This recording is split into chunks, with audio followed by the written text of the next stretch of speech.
My name is Michelle, and this video is my personal project. What is my topic on, you may ask? Well, I think that restorative justice is a more effective way to discipline students than suspensions. Because, to be honest, most students that get into altercations or arguments or any problem or issues with another student, they don't typically think about their consequences.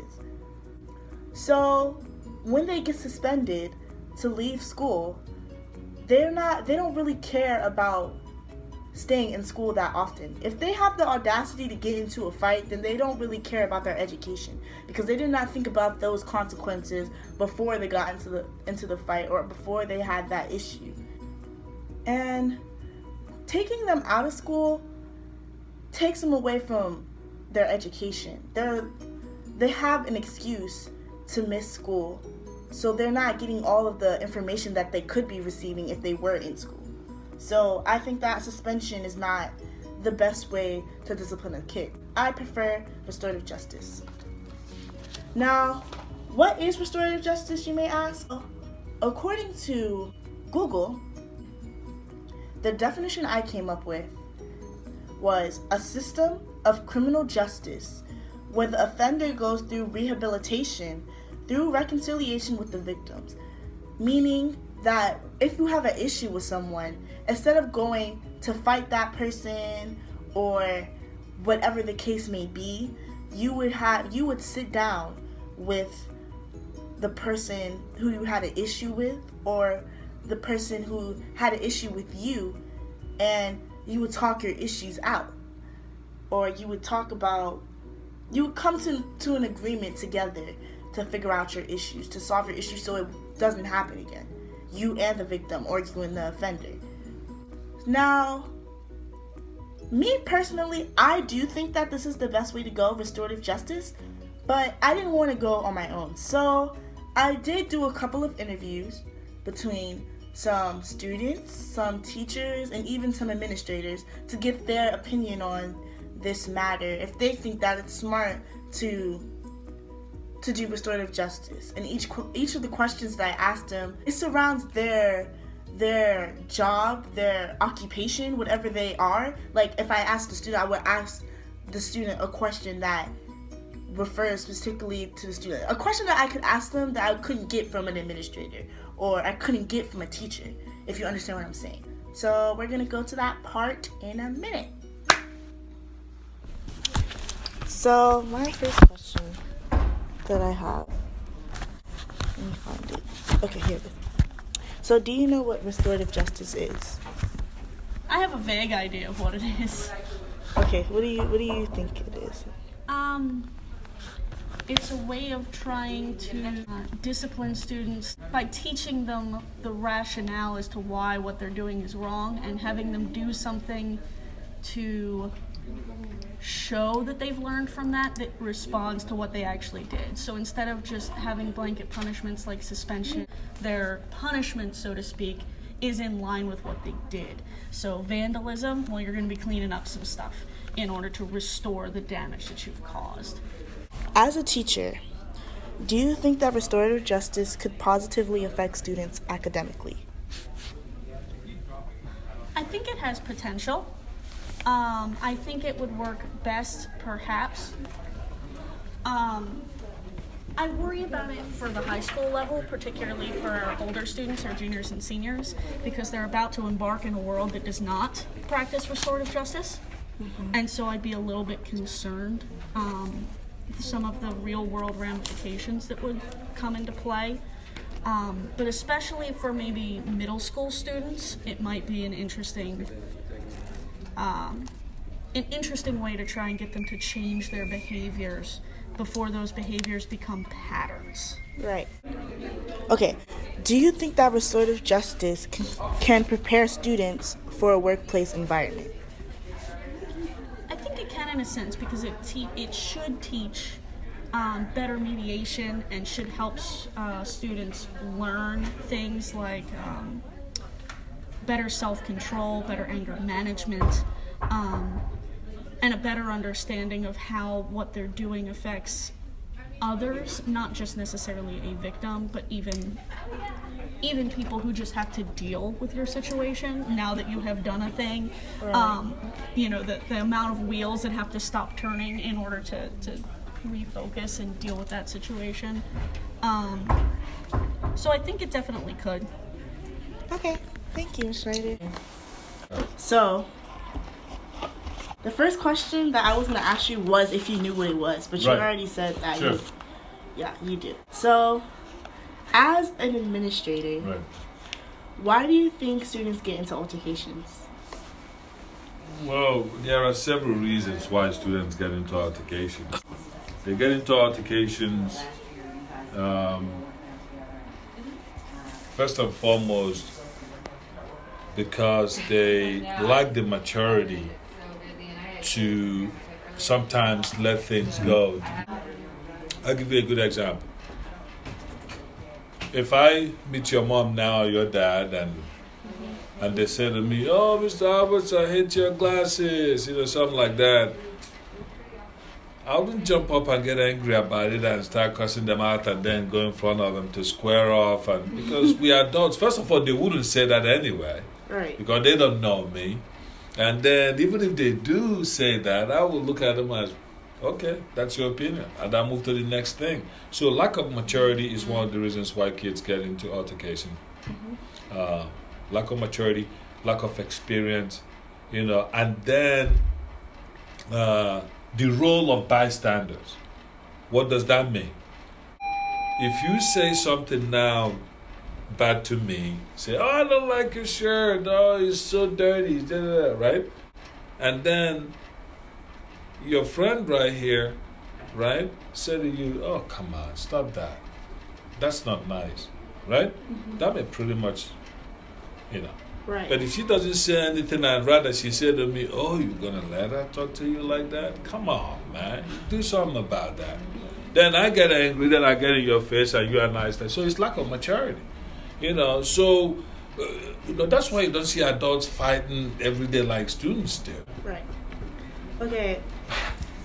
So, my second question was, do you think that restorative justice could positively affect or lower student behavioral issues? In so many ways it could. But one setback would be finding the time Right. to implement it effectively. We already do something that is similar to that, but it's not called restorative justice. Some students have the maturity to come to us and say, "Oh, John is picking on me, or he's telling people falsehood about me, that I'm a thief, that I stole something of his or whatever. I don't even know the guy." So what we do is, we will ask the student, "Do you mind if we bring you and John together to discuss this?" We will get a counselor to bring them together. They will talk about it, and 9 times out of 10 it works. John would then say, "Oh, I was told this by somebody else. So you didn't do it?" "No, I didn't do it." "Okay, sorry, I apologize." And they walk away. But where it becomes a problem is when they don't let adults know, or they don't leave it for adults to handle it, and they let fellow teenagers like yourselves to want to handle it, it falls apart. That fight is bound to happen. Because, again, teenagers being teenagers, most of them, they lack the maturity to bring two friends together, or even people that are not friends, and saying, "Hey, he didn't push you, he didn't talk about you, just leave him alone." You know what I mean? But we adults know how to do that. I do that like once every week. I will have a kid who will come in and say, "Mr. Albert, this kid has been picking on me. I really don't want to fight him, I don't want to get into it." We jump on it right away. I would say, "Was there any witness there?" They say, "Yeah, ask John Doe, ask Peter Doe." We call them one at a time. We say, "This is what we're hearing. Is it true?" Most kids will say, "Yeah." But that boy always wanted to fight it. So what we do then is that we intervene real quick. We bring in the boy and we say, "Hey, we are hearing about this thing going on. She didn't tell us or he didn't tell us, but let me just be frank with you. If this fight happens, I'm going to hold you squarely responsible. And that's what I'm going to call your parents and tell them right now. Oh, Mr. Abbas, I swear I never did that. I said, well, if it doesn't happen, you don't have to worry. But let's call your parents and talk to them.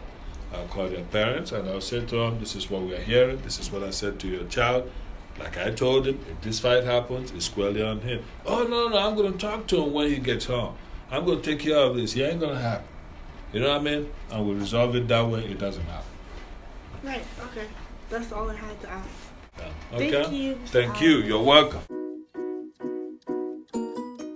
Okay, so do you know what restorative justice is? Yes. Restorative justice is like when people come together, two people have an argument or a misunderstanding and they come together and then they find a way to like settle their differences through talking to each other, to know where each other comes from and how to, kind of better themselves.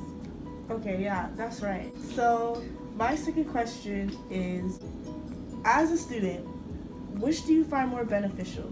Suspensions and referrals or restorative justice? As a student, I find restorative justice beneficial to everyone, students-wise, because I feel like restorative justice, they get to learn more from it, they get to understand each other, rather than being suspended and staying home and just, some kids don't want to go to school, so you're kind of like doing them a favor by not, letting them come to school, so they don't learn anything. Yeah, that's true. My last question is, do you think that having restorative justice in your school system will positively affect other students socially? Yeah, of course, because as I said earlier, they get to learn more from the experience. They get to better themselves and each other. Yeah. Okay. Thank you, Angela. So, in total, restorative justice is the way to go for me.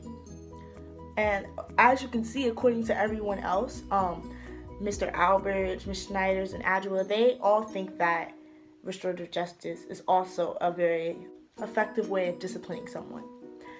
And they think that it can impact someone positively.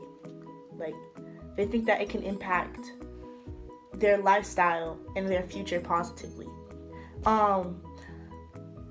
I think that this is definitely something that we should implement into our school system. It can make so much of a difference in our workplace, for our future workplace, us as students, academically, behaviorally, socially, so many different ways that I feel restorative justice could help us, and according to these 3 other people that I interviewed.